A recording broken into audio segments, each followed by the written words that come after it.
So without further ado, ladies and gentlemen, from the Going In Raw podcast, I am talking about Steven Larson. Put your hands together.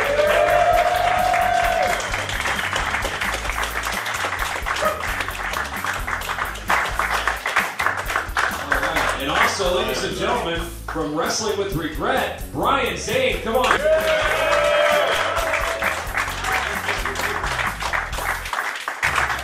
J Biggs, everybody, give it up for J Biggs. Thank you all for coming out. This is great. Thank you so much. This is the first live show we've done since Internet Darlings in Orlando. And I want to try out, this is the first in an experiment to try and keep these live shows going. I think we're going to have a lot of fun. I thought, Biggs stole my line. I was going to ask, who's going to No Mercy? He already did, the asshole. I guess it's the time I'll introduce our special guest for the day. He is a writer, producer, comedian, huge on Twitter. Unbelievable, his Twitter follower number. Ladies and gentlemen, Mr. Rob Fee. Give it up for Rob Fee.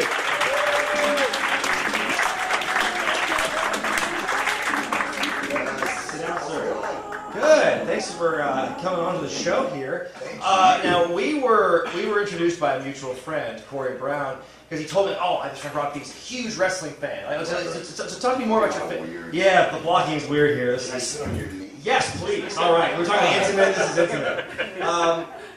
So tell me about more like your fan. When did you become a wrestling fan? I grew up in Kentucky. By the way, my voice is always like this. I sound like the devil at all times. Not like the cool devil, just like the devil. The devil is like son, who's kind of like, fuck you, Dad. Yeah, like Satan's son. I grew up in Kentucky, so I went to Smoky Mountain Wrestling. Oh, yeah. Motherfucker. Stop Bruce Pritchard's bit. Yeah, I was waiting for your Jim Cornette. And so I remember Chris Candido spit on me once. It was really cool. I went to Starrcade 98. Oh, I was like, you went 97. 98. Part of history, in 97. Tennessee. Yeah, it was 98. I've always... But I got into wrestling, but like, I always thought in a kayfabe way. So like, when Kane came in, I was like, oh cool, it's The Undertaker's brother here to get vengeance. And then when he stayed around and just kept wrestling for belts, I was like, he seems to have lost his focus. It's weird that he was like, I'm going to avenge my parents' death and also become Intercontinental Champion. He's doing all the side quests before he finally gets to the end of the game. So who would you say is your favorite wrestler of all time? It's Nash. It's Kevin Nash. I think he's one of those guys who it's like, as time goes on, we all kind of like... Wait, living? Well, whatever. I mean, I'm saying with Nash... What about dead? Yeah, it's Rick Rude. The best thing I ever saw Rick Rude do, I went to a Nitro in Knoxville. And after the show, we were waiting outside to like talk to all the wrestlers. And Rick Rude walks by, and this little boy with his grandma walks up to him and was like, can I get an autograph? And he goes, fuck you. Why would he say that? He did nothing. There's no heel in wrestling today, in my circle, that would ever turn down a chance to make money off an autograph. Oh, no. Heels pander to a shoot. Heels pander to the fans more than baby faces, in my experience. Let's move on to the subject of today's show, Tag Team. It is a 1991 buddy cop show. Look at those beaming faces. Future Hall of Famers. Who here watched this before showing up today? Who studied for this? One hand? All right, this should be interesting. Okay, you'll get all what we're talking about here. I didn't know Will Arnett was on this show. This is the weirdest phase of Piper for me in terms of just like appearance, because like he's thinned out, so he's a little more ripped. He's cut. He looks more fit in this TV pilot than he ever did in the ring. It's bizarre. And we'll talk about the match in a minute, but yeah, it's like his hair is a bit longer, he's more tan, he's more cut. This is the weirdest face. It's like Hogan 94 when he's all lanky, he's off the juice. Yeah. That's like this weird period of time. Every legendary wrestler has that one like weird dip. It's like, what in terms of their aesthetic. So yeah, this aired, to my knowledge, on Saturday, January 26th, 1991, the day before Super Bowl 25, according to the commercials that are in this YouTube video. That, by the way, was Buffalo New York Giants for anyone who's keeping score.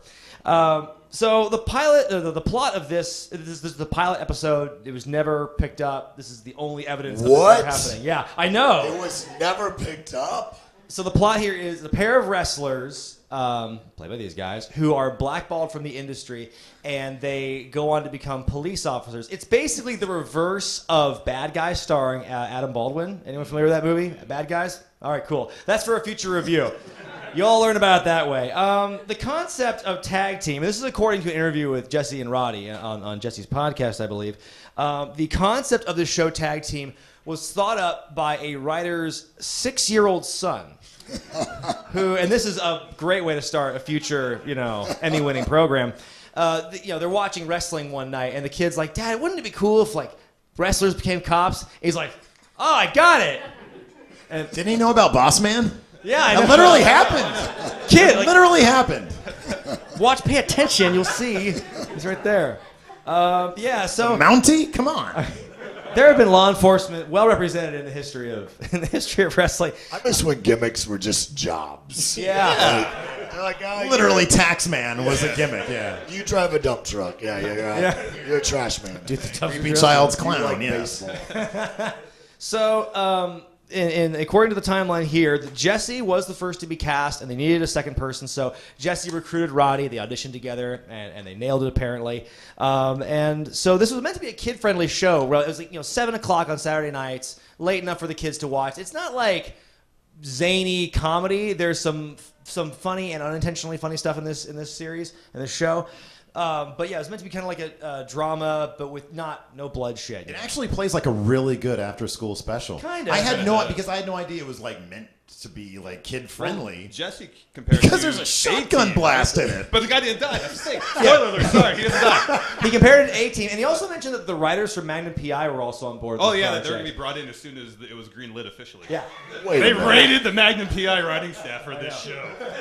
Wait, this was I don't want to write the first shots fired in the cop TV wars. I guess so. This was supposed to be for kids. It's not like kid. It's not like a kid show, but it's There's like a sex scandal as soon as it starts. That's true. In the first 2 minutes.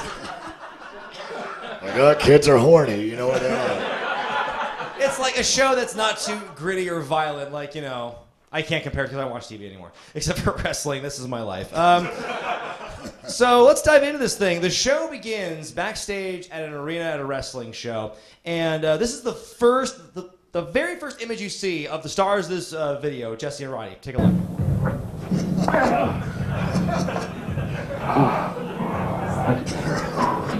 Okay.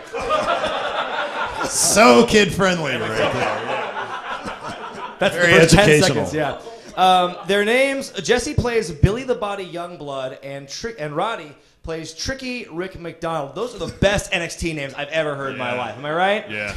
And it's funny, too. I'm trying to think, because in Body Slam, Roddy was in that movie, and he was like Quick Rick Roberts. He loved the name, either the writers or Roddy just if I could choose, I'd love to be named Rick. That sort of thing. So, I love that stretch was them violently jerking muscles from side to side. That's their adjustment, their chiropractic adjustment. It's foreshadowing, too, because Ventura's bad back will come into play later in the show. Yes, he should have done more abdominal stretches. From all the sex they had. All the implied sex. In this scene here, there's this little kid, this 10 or 11-year-old kid who's kind of like a street urchin, kind of like precocious bastard. Right. He walks in like street urchin. A friendly kid street urchin, like Oliver Twist or Artful Dodger. He comes barging in with the papers or the program or whatever, and he's talking to him. It's you need to have real characters. You starts bearing the shit out of him. I know. It's you thought you were the lizard man. No, this sucks now. He's putting over a lizard gimmick. I know. And I'm the way they're talking and the way he's involved, because you see him in the crowd later in the match. I'm is he supposed to be a pivotal side character? Is he their word on the street? It's Rick and Billy, I gotta tell you this thing I heard in the street. This gang down the street. I don't know. It seems like they are planting the seeds for something with him, because aside from that one scene, there's no relation between you never meet his parents. There's nothing like that. Yeah, I mean, he has the worst hair you've ever seen. It looks it's bad even for 91. Yeah, it looks like a Mr. Potato Head style hair that was just stuck onto his head, and he just wanders into the locker room. No one's kayfabe, kid. Get the fuck out of here. There's no security. There's 25,000 people here, and this kid just excuse me, I'm going going into the locker room. Where's your badge? Where's your VIP badge, kid? The promoter and his wife, Leona, they come into the locker room and they wish good luck to, the two heroes. The promoter walks out and Leona comes back in and she tells our heroes to take the fall. Apparently, she's betting on wrestling. So there you go. But that established the universe we're in, where it's real. Yes, like, that's another thing. is a They thing. treat it very intact in this seriously. universe. Yeah. And here's a scene of their interaction. Get a load of this great acting by Jesse Ventura, future governor. Tonight's not your night, boys. I beg your pardon? I mean, I doubt that you could beat them anyway. I just want to make sure the Samurai Brothers win tonight and you lose. I think you got the wrong idea. Rick and I have a good shot at the title soon. We've always wrestled to win. And we always will. Okay, so here was problem number one when I this is like problem number 10, to be honest with you. But if they had simply, and I know it's supposed to be kid friendly, but they could have actually had money on their hands if they took Ventura's character from Predator, which was like the most offensive army guy ever, and Roddy Piper's character from They Live. You would have had an amazing show on your hands. Instead, neither character are really distinct. Yeah. It's like they're talking with the same voice virtually. You bring up Predator. I think I've seen so many of Jesse's bad acting projects, like Abraxas and this. I'm like, the problem is he needs to be Jesse Ventura or he needs to be Blaine from Predator. He can't be a soft-spoken dude with that haircut and with that look he has. Yeah. Soft-spoken Jesse does not work. That is the worst Jesse. Yeah. You were about to say something? No. Okay, cool. You had the mic up, so I just didn't know. I'm just prepared to say something in case a thought comes into this brain of mine. That's it, yeah. At least we didn't get blackface Roddy Piper. No.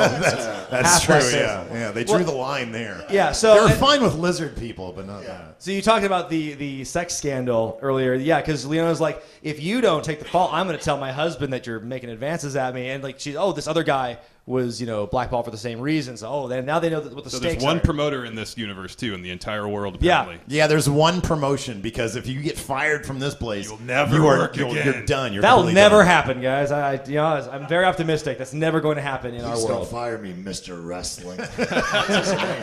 His name's Mr. Wrestling. It might as well have been Bill Mr. Wrestling. That was Marty Wrestling. Billy Bucks Marty Wrestling. yeah. So we go to the match, the introductions. Did you notice the ring announcer, the voice? Mean Gene. Was Mean Gene. Yeah, it was Mean Gene. But the ring announcer they showed was definitely not Mean Gene. They dubbed him over. Why? What's the point? Ladies and gentlemen, this is your main event of the evening. On No Holds Barred, 1 fall, 1 hour tag team matchup. Either have Mean Gene there or just have an actor. It's weird because we looked at the credits afterward and we were looking for any kind of official thanks to WWF. And there was none of that there. Because you have Gene Okerlund, and you've got, I imagine they were doing this at a WWF house show somewhere in L.A. I can't believe Jesse Hernandez wasn't reffing the thing. And it's where's the thank you, WWF? I mean, it was, anyone who watched during this time period, was that ever promoted? That was before my time. Yeah, I don't remember. The ring announcer goes into the painstaking details of the rules of a tag team match. He's like, there must be 2 men in the ring at any given time, and then they tag, and there's a 5 count. I think the people in the crowd know how wrestling works. But not everybody kids watching at home don't. Yeah, it must be, yeah. Their opponents are, I forget, they're the Samurai Brothers. I forget which ones they are in real life. One's Pat Tanaka, Right, and the other one was, I have it written down here. Okay, well, while you look that up, the manager was Mr. Saki, although it sounded like Mr. Fuzzy because the bad audio quality, but it's Mr. Saki who's played with Mr. Fuji. It is. I really like that they went all out on the writing and let the 6-year-old also pick the names in it, because they're like, we've got 2 Asian characters. The Samurai Brothers. And do Ricky and Bobby have a name? No, they don't. Ricky and Billy? No, there's goes. Yeah. So the match is happening, and the whole story is the heels are working over the good guys. They're cheating, and they're using salt in the eyes, using kendo sticks, really working them over. And then it's finally time. They get the opening, the hope spot, and then it's time for this show's what I'm sure was their equivalent of It's Morphin' Time, the hot tag. Take a look. He wants the tag. This is great. Look at this. Look at that shot. This is brilliant TV Is that- from the 90s. Is that fucking Scorsese? What the fuck happened there? Jesus. That was fucking beautiful. Look how happy that girl is. Look how happy she is. Oh my God. I can't believe what I just saw. Fucking out tag. I actually thought up a 2 sweet. Fuck yeah, Ricky! And keep a mental note of that shot too, because it's important. Not this, but the hot tag. It's important for later. I think this is important for later. I really do. That fan. That's the birth of Too Sweet right there. It's an important moment in history. The faces win, and as soon as the bell rings, Leona, who's in the crowd, leans over to her husband, the promoter, and says, "Oh, they're fucking me." And okay, but that's an important thing because she only said like one sentence, and his demeanor changed immediately. Yeah. So he went from these guys are king shit to what did she say? Firing them on the spot in the ring. In the ring. He gets up. He doesn't fire them. He goes. He does the Undertaker's thing. He does the Benoit. Yeah, but I've been fired like that before. That's been a thing. I know it's been a thing. But what is that? Like, she had to have said one sentence to indicate that these guys both have been coming on to me. Like, they showed me their dicks. What could possibly, like, in one sentence, he went from, these guys are awesome to, I'm going to slit your throat.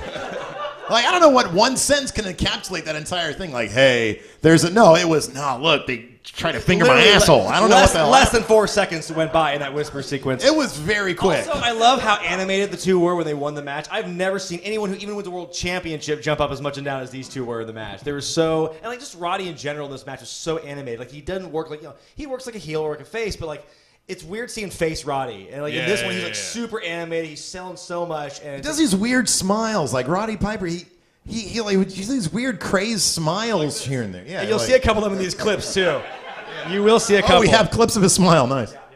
So they win the match, but they are blackballed, and so then they. How did they explain that kayfabe? Like, well, I mean, hey, we have new champions that will never be here again. I'm just assuming they never showed the promoter on camera, so like. It's, who knows why these two guys in the ring look so despondent and sad now. They got lost in the dungeon of doom. Yeah. That's what it was. Yes. No. We then cut to them driving to their loft. And I don't know if you guys recognize the building that they're driving to. It's a very famous Hollywood landmark. Are you familiar with this building? I don't remember what it was. And like it's like Barkin and Sons painted on the front. It's been used in a lot of like TV shows and movies for like exteriors and where these people live. And no joke, that building was the same one used for the exterior of Sal Bandini's house in Ready to Rumble. Sal Bandini. Want to wrestle? So a nice wrestling tie-in. That was kind of nice.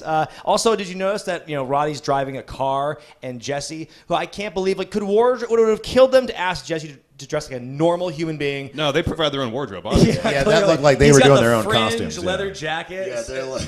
And so then, but Jesse's driving the motorcycle. I figured that we spent $50,000 on the hot tag shot. You guys need to bring your own attire. I love that they're like, oh man, how are we gonna pay rent this month? Like they lost their job one day ago, and they're like, we don't have rent. Money. Yeah, well, they're 40 years old, and living together, and they've been in professional wrestling for 10 years. At what point do you just say this is a hobby? I mean, but it sounds about right. Exactly, yeah. So, like, see you at WrestleCon. So they should have started a podcast. Could they afford cardboard masks to put part of their face? Yeah, right. They're set. Well, at one point they were trying to figure out what their future is, and they should we should start a school. Like, the best idea they came up with. That was the best idea they came up with. But then, I figured who had said it. It was like, Jesse, yeah. Champions run schools. We've lost a few matches. Like, the best trainers in wrestling are jobbers. Like, no champion runs a good wrestling school. So they're trying to figure out what to do for their future. I was hoping they would start the WCW power plant. I know, right? And that's how Goldberg was born. So we get a kind of a series of them doing odd jobs and to hilarious results. So this is the first one where they become movers. Back again. Foreshadowing. Look out! Watch these effects. This is incredible. It broke the wall! Is Jericho coming out? Eat shit, Michael Bay! Wait for it. Rick? Yeah? I think we body slammed the truck.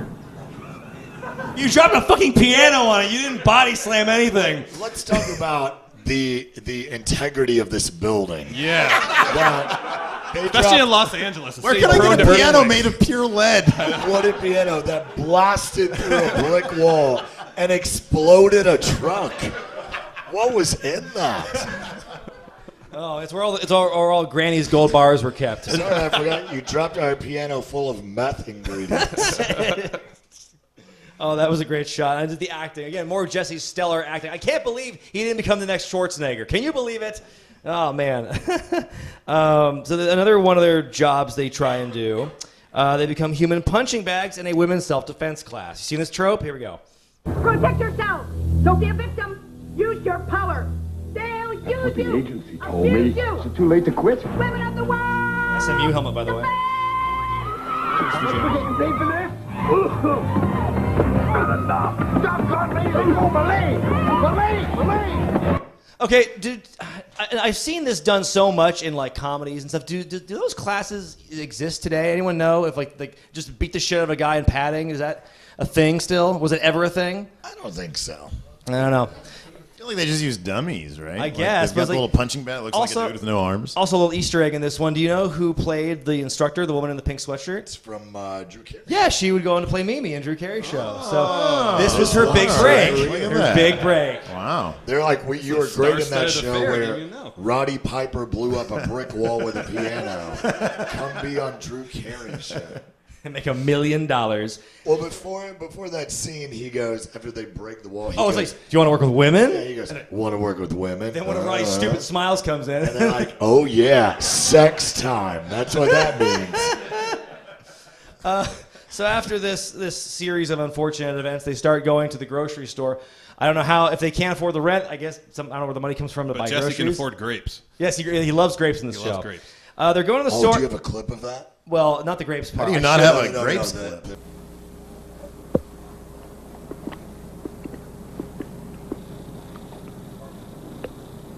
They walk in on a robbery in progress. These goons are robbing the grocery store. One in has the most casual way possible. Well, it's like, and also there's like literally no one else in the store. It's like store clerk, robbers, and our heroes. Four robbers, Piper and Ventura. And one has a bat, and they dispose of him pretty quickly. Then the other one has a shotgun. Yeah. And then they take him down with like rise an airplane spin. I love this is the world we live in where like wrestling moves are used in real life, and it incapacitates and it's people. the most effective fighting style there is. Yeah.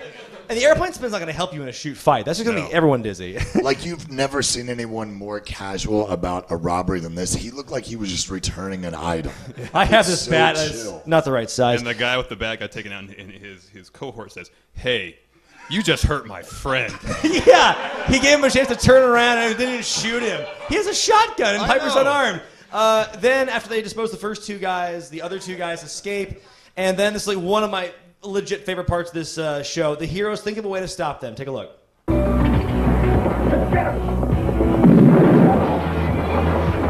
Jesse running's the funniest thing. Remember the high flyers?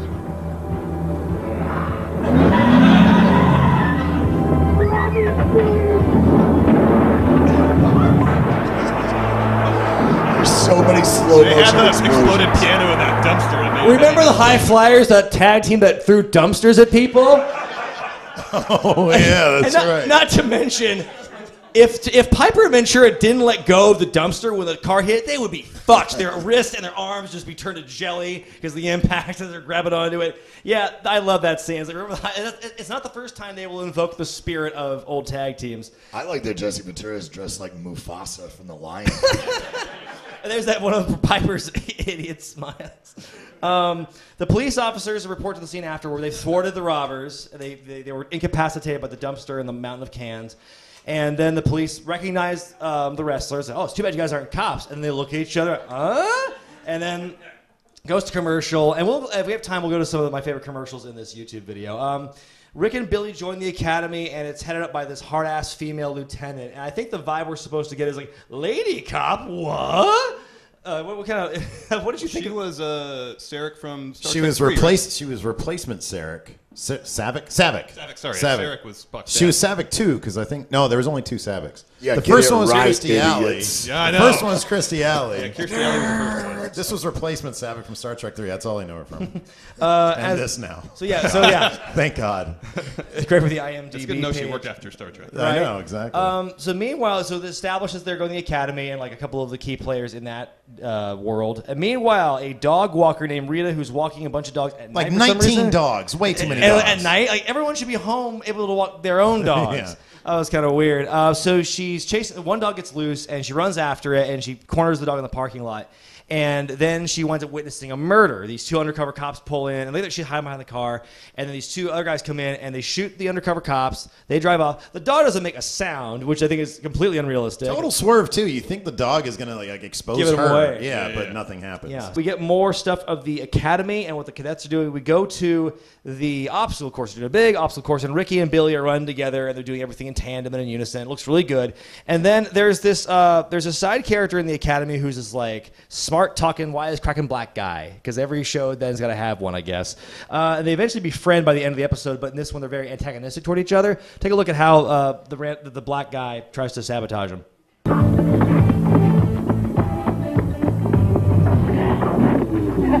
Why don't you guys tunnel under?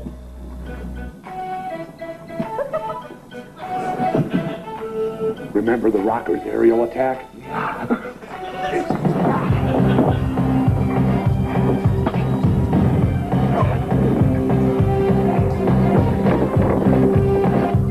bad. Not bad. I love that they're so dumb they can only think in wrestling terms. Like, they're trying to brush their teeth and they're like, remember the mandible claw? Yes. Oh yeah, Remember we get more of Isaac that. Yankum DDS? We get more of that. Yeah, I love that. Not bad. That's my favorite part of that. Again, remember the Rockers' aerial attack? Yeah, invoking wrestling stuff. It's like nothing to do with this at all. Remember we had to climb a wall against the Rockers? Remember that wall climbing match at Bash at the Beach? Remember the wall from WCW? That's the wall. Yeah, and you talk about the fact that they can only communicate and think in wrestling terms because there's a scene back in their apartment where Ricky's trying to do the test. Like, I'm no good. I can't do this test. And Billy tries to support him and like help him by like quizzing him on like who's the most popular wrestler, like Hulkster, Warriors. Like again, where's the thanks to them for this? Like they're using the names, not using it. Who's the tallest wrestler? And then he goes right into like procedural questions with about police force, and like Ricky just answers them like totally off the cuff. We didn't even get like a training montage of him studying. Like, how did he all of a sudden learn? Like, how did he not know he was learning this like shit? He knew it, then he didn't know, and then they unlocked the key for him to know. Yeah. Because then the next scene, And the key was wrestling. Yeah, the key is wrestling. The key is always wrestling. And it goes to the exam scene where he cuts to a close-up of Piper, and he's like, classy Freddy Blassie, like breaking and entering. Like, what the fuck? It's like, again, more of that mnemonic stuff. It's like, I don't know where you find this leap in logic to get there. It's your mind palace. The weirdest part is towards the end when we find out Piper's married and he's arguing with his wife and child, and he's like, I don't know what to do. And Jesse goes, remember Chris Benoit? That was like the weirdest. It was such a weird, especially because that hadn't even happened yet. It was crazy. Yeah, it was a couple years before that. I did not expect that at all. That's too far. That's too far. That's too far. We go to, God damn it, Rob. We go to the. It's in the show. Yeah. It's just in the show. We go to the police station where Rita is able to correctly identify the two people she saw commit the murder that night. I don't know how the statistical impossibility of that is mind-boggling. She was able to go boop boop like that. And not only that, I don't even think she got a good look at them. We also see more of like who the goons work for. It's some generic guy Named Riker. Right? Is that his name? I didn't even notice the name. Like he works in this just generic office, but it's not even a skyscraper. It doesn't have like thunder It looks around like it. in North Hollywood or something like that. Yeah, it's just some random office building. He's just like, I don't even know. I don't even know what his front is. It's never really established why he's a baddie and why he had guys kill cops. All we know is he has money. All we know, he has lots of money to find out this woman's location. And then she goes into witness protection. That will be set up later. So Billy and Ricky, they graduate and become police officers. And like, there's this funny scene where Jesse like salutes the lieutenant and like his bicep tears the shirt. Like, oh, waka waka. Then she gives him the fuck eyes. It's awesome. Yeah. That will be set up in season 2. So yeah, Ricky and Billy are assigned on their first day on the job, their first day in the precinct. What do? They do desk work? No. Traffic cop? No. They're going to be helping with witness protection. They're going with these veteran cops to sit in the house and guard Rita. She's to provide testimony as a witness for this trial we're going to have now with these two guys. Yeah, they were like, remember Big Boss Man? And he was like, oh, cool, I got it. I soaked up. It's like the Matrix. Whenever they would load programs into your brain, that's what they just named a wrestler, and you would absorb all their abilities. Which version of Boss Man would it be? Would it be like, Hard Times, Cop Kenny, or late 90s, where my daddy? Probably the Big Show feud, come on. Big Bubba Rogers. Yeah. That referee right there wasn't supposed to be in the ring. My favorite Big Bubba line in WCW. So yeah, they're in the house, and the whole thing is the veteran cops are stupid, lazy cops, and they don't want to do any work, and it's like, Jesse and Roddy are too antsy. They're like looking out the window, and they're going up to talk with Rita, and they're learning more about her. She loves animals. She goes to the shelter and take care of them, which is like foreshadowing. Mm-hmm. And so the goons manage to find Rita's location, and they think they find where Rita's holed up, and they use a very, very clever tactic to get into the house. Take a look. He's a mailman. That's a kid's show right there. Yeah. Also, I love the spin kick. Watch this. I love the super kick. Watch this. My favorite part. I'm gonna give. No. I like that he was doing nothing but spin kicks. Also, Roddy Piper looks like my aunt.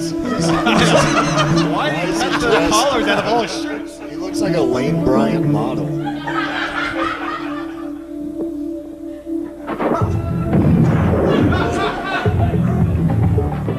Thanks.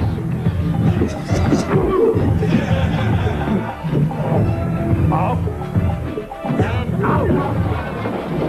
Everything is in slow motion. Why is I just love, where were the banana cream pies and the marbles he's throwing down to get them to slip and fall? The carpet being pulled out that's how you know this is it's a PG show, it's for kids. Yeah, including the shotgun blast. That preceded it by a minute. By a minute. We didn't know that yet. We didn't know that he was fine yet. Makes the heart race a little bit.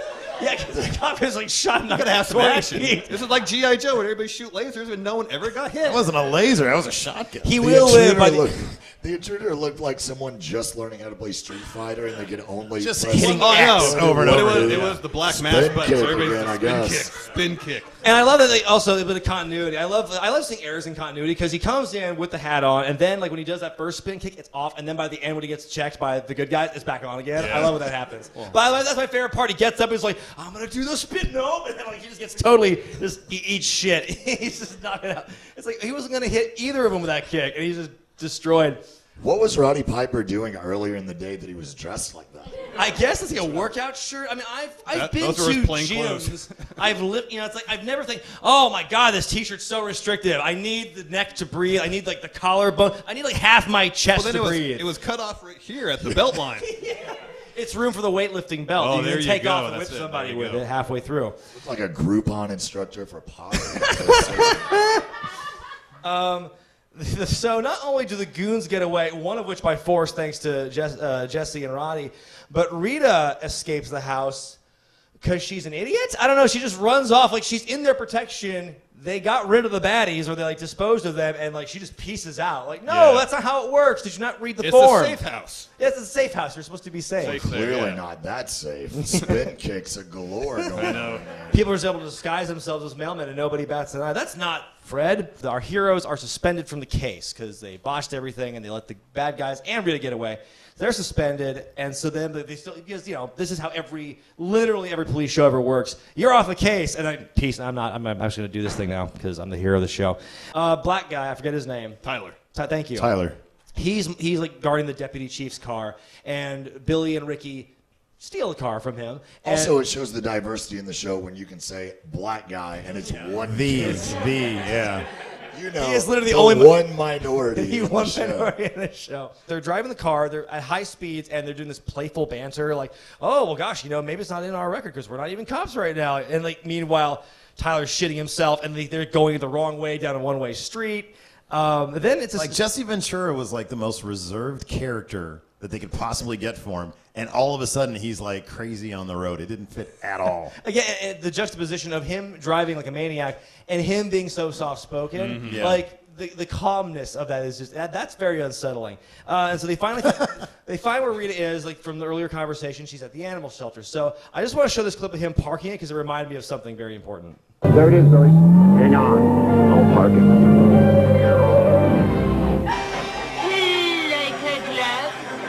Like a glove. That's like the first thing it reminded me of. The boys tell Rita, they convince her to come on, testify after. Like, and the captain. Oh, I forgot to mention the lieutenant female cop was promoted to captain between when they graduated the academy and when they had their first day on the job. So I thought at their precinct. At the same precinct. So it's what are the odds in all of LA? So they tell her, we need to get you to the courthouse in 12 minutes. Which means they're fucked because they can't get anywhere in LA in 12 minutes, especially the courthouse. Somehow, I guess it's like it's San Andreas, it's Los Santos scale. It's not like actual Los Angeles. There's no traffic, and you can get everywhere in like 2 minutes. The van is barreling down this like block. It's in the block. It's not the street. It's like a sidewalk after them. The cops, Billy and Tyler and Rita all escape into this escalator area, and the goons are trying to find them. And then the heroes strike when the time is right. They can't be far.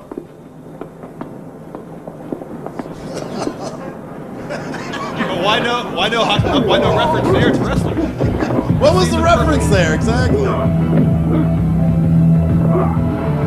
Where is literally anyone else in the world? I know, I love it. I love the goon knows how to turn to hit the ropes. I know. He's a professional. There's a lot to unpack with that scene because first off, that whole fight wouldn't happen because the minute they land on the ground, they spend the next 5 minutes checking to make sure their legs weren't broken from that distance. And then you see Rita on the top of the thing just looking, oh, gosh, like she should be hiding because these two men are trying to kill her. That's the whole point of this. How long were they on the roof? I don't know. I don't know what trickery they used to get up there. How did they even get up there? Used a different door. I assume they did the same thing they did in the obstacle course. Yeah. Inspired by the Rockers. Remember the Rockers? Aerial attack. Yeah, and like you said, where was the reference? What... Remember the guys who jumped off of roofs? Remember Hell in a Cell? Yeah. It's not happening for another 6 years, but just go with me, Ricky. That's one of my again, hitting the ropes was awesome. And also, where are the cops? Where are literally anyone else in this shot? There's like no one's witnessing, and of course this is before smartphones. No one can like call the cops directly. But the fact there's no one, and at the courthouse, there will be law enforcement around that general area, cameras, something. And also, these are like fairly well-known wrestlers. I mean, right. They've been in the business. The cops recognized them after the grocery store thing. Yeah. Imagine which never happens in real life, by the way. Imagine walking down the street and seeing like the Usos jumping off the roof of the courthouse, beating up men in suits. And then they do the Uso thing, or they start kind of promote the penitentiary, the Uso penitentiary. That was the second best part about the fight scene, the ropes. Here is the best part of the fight scene.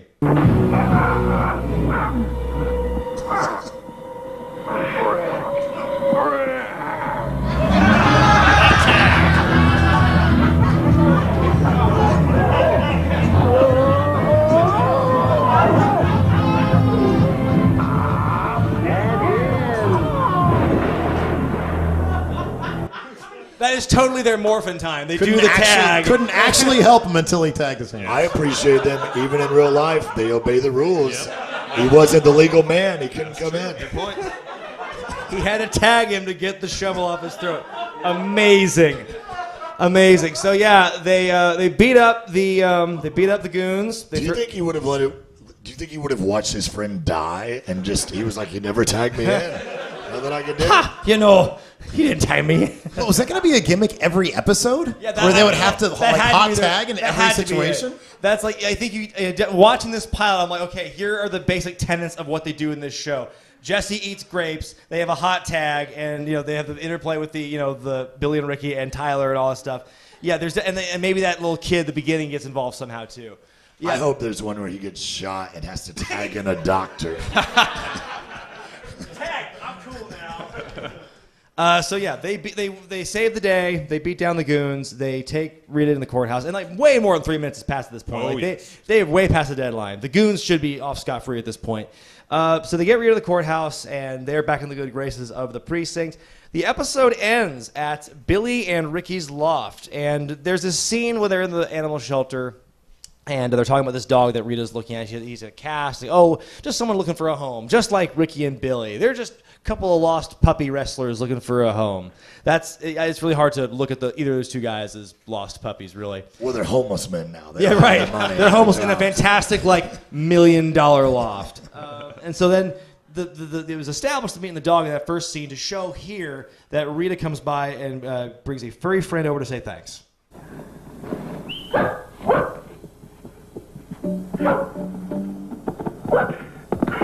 Why is he wearing shoes right out of the shower? That's a good point.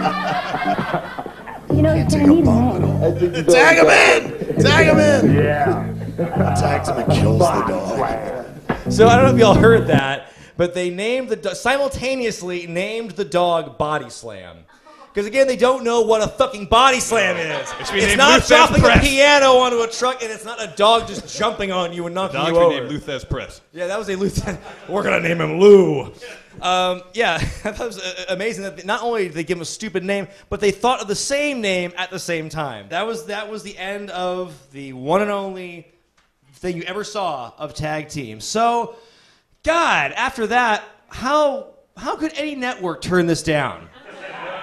So, according to this interview I heard with Piper and Ventura, they talk about it. They filmed the pilot, and again, Magnum PI writers are on board with this. You know, this is a lock. This is a guaranteed gold mine. And apparently $1 million went into production for the pilot alone. It was picked up for 13 episodes. Here's where it went wrong. Disney and Corelco were co-producing the series. Then they wound up being on opposite ends of this totally unrelated lawsuit. And because they didn't work with each other anymore, that caused the project to become abandoned, and it died because that was the whole the crux of the whole thing was built on that. I bet there were more reasons than just that. That was I bet the other reason I should bet say. the other reason was someone watched it. I bet that was the big problem. The kids don't get why the dog is named Body Slam. Yeah, Piper said the show held the record for being the closest to having a show, then losing it. Somehow I don't really believe that. How is that quantifiable, though? Like, how can you measure that? The record. What record was set? Like, we'll never know because the show's never picked up again before YouTube. That's it. I mean, so what were your thoughts on Body Slam? We've been kind of riffing it the whole time, but tell me your real feelings about this. Do you think it had potential? If you had told me, if you had told me this show was made in like 1984, I'd say cool. I think that looks about right. It seems dated.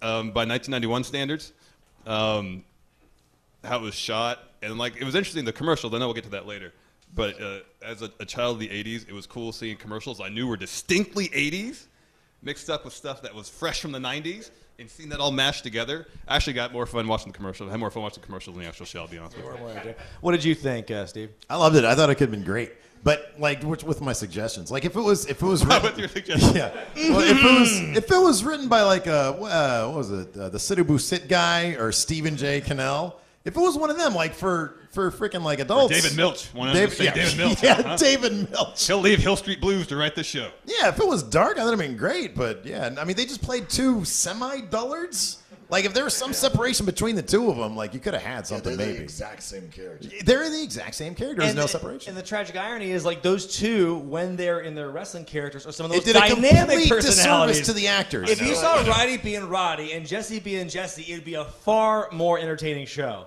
Hey, but, it'd be cool if we took your characters and made you the opposite of them. Right, exactly, yeah. Everything that's cool about you. Can we make you really dull? That'd be great. Yeah. You just tone it down. They should remake it with the Young Bucks. I think it'd be great. Oh, yes. That would be great. And every move would just be a super kick. There would be no punches. Exactly, yeah. Remember the super kick?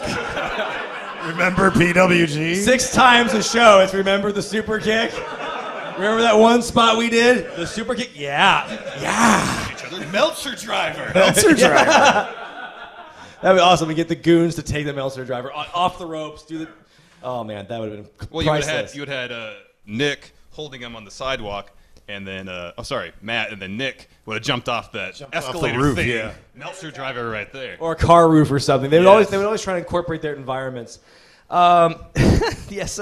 That's pretty much all I got for the show. It's madness, and I think again, it might have had legs if things changed. And I'm really curious to see where a lot of those side characters end up. Like, I was wondering, like, will they ever get the chance to go back to wrestling again? Does Leona ever appear in this again, or was this one scene just the means to like they're going to be cops from now on, and they're never going to talk about their wrestling past again, except when they summon the powers unless they have to study. Yeah, unless they have to study.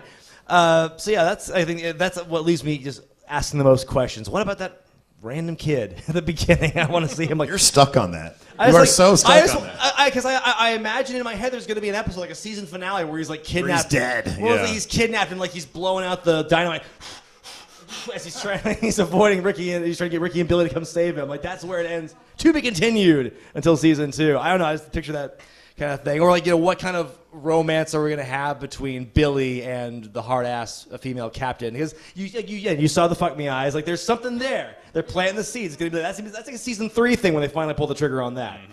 The crazy thing is that kid grew up to be Roman Reigns. Crazy story. It's true. It's true. Crazy story. He seriously did consider the Lizard Boys gimmick. So that's it for. Oh, that made me happy too in the very end. Oh yeah, they showed the pictures. They showed the pictures of all like them and their memories gimmicks. together. And they showed the lizard guys. Yeah, they're like doing this and the lizard suits. Like I would have. That's kind of like the Toxic Turtles thing. Like you never saw it on TV. I'm sure there's some show happening.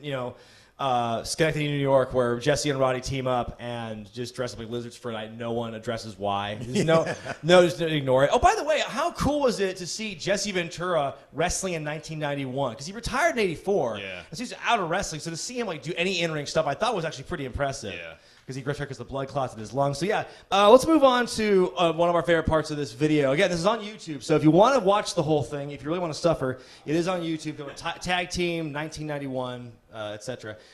Be careful because if you type Tag Team 1994, it's whoop, there it is. Yeah, right. that video. So this was 96? a video taken from 94. It was 94, yeah. From somebody's VHS, someone living in Pittsburgh because it was the ABC Pittsburgh affiliate. Oh, that made it even better too because we got little like news jumps of like Pittsburgh. Like people, news for people. Yeah, because we're more like you than I guess the other stations. I used to produce like promos just like that when I was working in Reno. Like one of my day jobs was I used to make promos for the news station I worked for, like Tonight at 5, and I would occasionally do some more like bigger projects with actual like direction and maybe going on field somewhere. And I would see those old commercials on YouTube. I'm like, I wanted to recreate those so bad. Like do shot for shot, like in modern times, like going to the baseball game and like going to the farmer's market, like handing fruit to a stranger. Like that's kind of what I wanted to do for those. But for some reason the powers that be just didn't want to pull the trigger on that. I'll never know why. But the thing about this feed is that you get a lot of the commercials. And so a lot of them very nostalgic feeling you watch these. There's a few that I captured here that I really wanted just to focus on. They're some of my favorite commercials in this video. So let's take a look at the first one from McDonald's. All the way live from our home studio. It's Ricky and D with a new kind of steak for a new kind of cowboy. Kick it, yo, yippee-yi, yo. McDonald's has something big cooking. A grilled steak set with sauteed onions and mushrooms on a sourdough roll. Yo, man, the steak sauce is death. Yeah, mighty fine dining. And mighty filling with McDonald's fries. But you better get on up before the grilled steak sandwich is gone. They're in their mid-30s and they have a bunk bed? I never got that. Are they brothers? Are they brothers? Are they like lovers? What is that? Yeah, they're they have a bunk beds. And the shirts, too. We got to talk about those shirts because those were awesome. Those high fashion. If there's a restaurant that I don't want to buy steak from, I would go with the one that sells cheeseburgers for $1 and makes a profit off of it. Like, it's also weird that like before McDonald's, I feel like buying a cheeseburger from a clown was like something you didn't. It was very frowned upon. They normalized clowns. That was. It's not the first McDonald's commercial we'll see tonight. It was clearly like some deal that McDonald's got with ABC where they bookended huge on that steak. What was it called? The steak. What was it? The grilled steak. Whatever the fuck. Is there a sandwich. Mick in it? A McSteak something? No, but it's probably sandwich? it was probably as much steak as the McRib is rib. Yeah, exactly. Let's move on to the next commercial. When you should be home, but you can't be home. New Formula 44M. The only one Doesn't that for sound like cough something that got that relieves recalled? congestion, runny nose, and headache. Come to the back closet. It's the 44M. cough and cold medicine. Is she doing that all in front of the class? I had to be sure 20 people I am very proud of become citizens of this country. Oh, shit! Whoa! That is the most anti-Trump shit I've seen.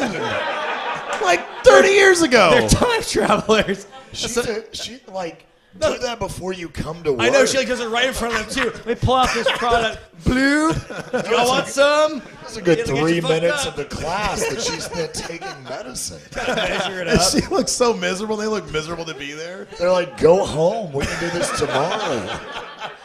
All of us sick. Igor's picked up enough. He was a teacher in his home village. What? All right. The fact that it was 44M, I've never heard it. It just sounds like a dangerous drug now you hear in the news. Like crocodile, 44M. That's its half-life, 44M. All right, next commercial. Me? Boring? Why, I'm notorious for stirring things. Jesse Ventura wore that same outfit. Lowry's garlic powder. Garlic powder. You're not cooking without it. That's it. That's just, I'm not boring. Garlic powder. Yeah. Garlic powder.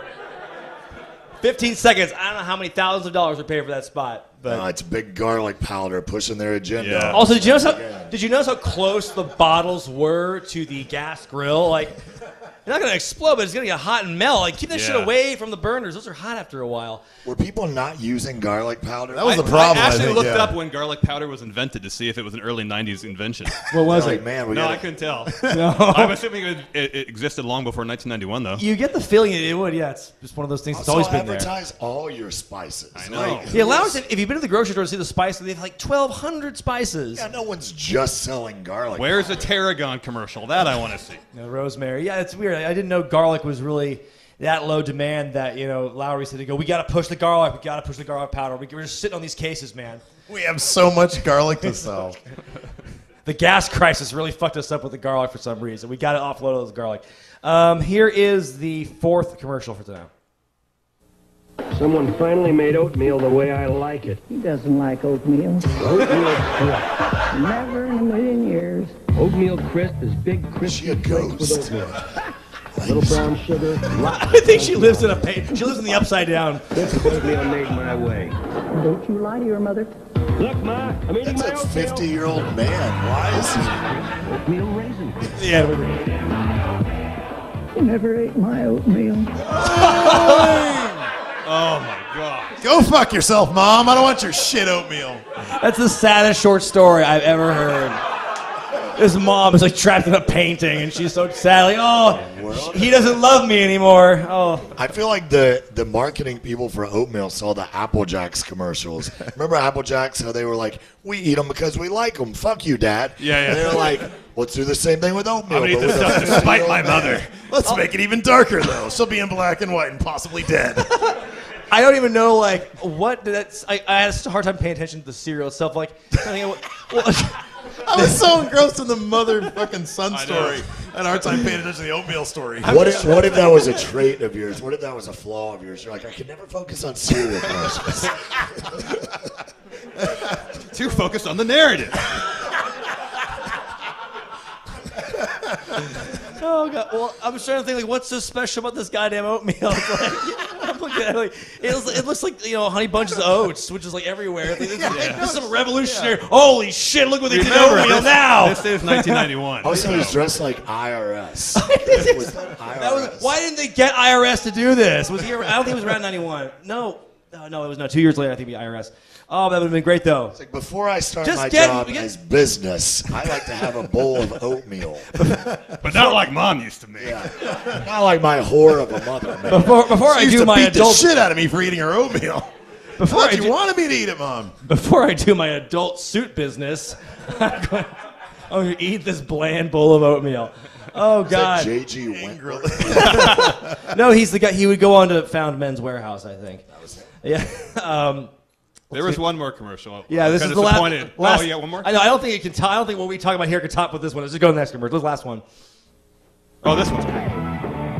Yeah. McDonald's Southpaw Regional Wrestling. People that do all this stuff never eat McDonald's. This is all the stuff you don't do right after eating McDonald's. Is crippling diarrhea an extreme sport all of a sudden? Because that's what I'd get eating this shit. Is running full sprint to the bathroom a sport? All these people are shitting themselves right now, especially him. He's shitting in the ocean. I love. And like the phrase "a new kind of steak for a new kind of cowboy," none of that is cowboying. That is, and I also love. I didn't see any ranching or hurting in any of that. No, that's the new cowboy. But I love like all the montages, like parasailing, surfing, It's the motocross, Attitude Era. firefighting. Like, Firefighting is an extreme which of these sport, things then, is not too. like the other? the All that stuff Attitude is Era of recreational, McDonald's commercials. rich man stuff, and then it's like fireman saving a baby. Like that's not, no, it doesn't fit there. But yeah, that's 90s. I love it. That's all we got. I expected this to go a lot longer. To be Can we honest. talk about the Halls commercial real quick? Yes, That was okay. my I didn't favorite. put the Halls commercial in, but there's, I don't know if anyone's seen the classic, like the Halls of Medicine, guys walking through these giant holographic faces. Yeah, You it's guys know a about fever dream. To quiet a hacking cough, soothe a sore throat, and make a stuffy nose feel clearer, come to the Vapor Action formula in Hall's cough suppressant tablets. You expect the Halls of Medicine, some distinguished place. In the Fortress of Solitude. There's giant holographic heads of this individual that are purple, and he's They're fucking miserable. I know. Yeah, it's awful. And it's like this, it's this white-walled hallway, but there's like color highlights and these giant purple heads that are coughing and sneezing at you. Oz heads. It's more like the halls of disease than medicine. That's going to do it for this show, guys. I mean, I had a lot of fun talking about tag team, talking about No Mercy. I think I'm really excited for the show tonight. If you see us in the crowd, you're going, and Yep. I'm going. Are you going, Rob? Yeah. Okay, well, maybe you can catch us there in the crowd as well. I want to thank the fine folks at Meltdown Comics, the Nerd Melt Showroom. This has been great. I want to thank Rob for coming out, Stephen Larson, and I want to thank all you guys for being so awesome, coming out here to support this show. And that's it. Thank you guys so much. Enjoy No Mercy. Thank you, everybody. Thank you, everybody.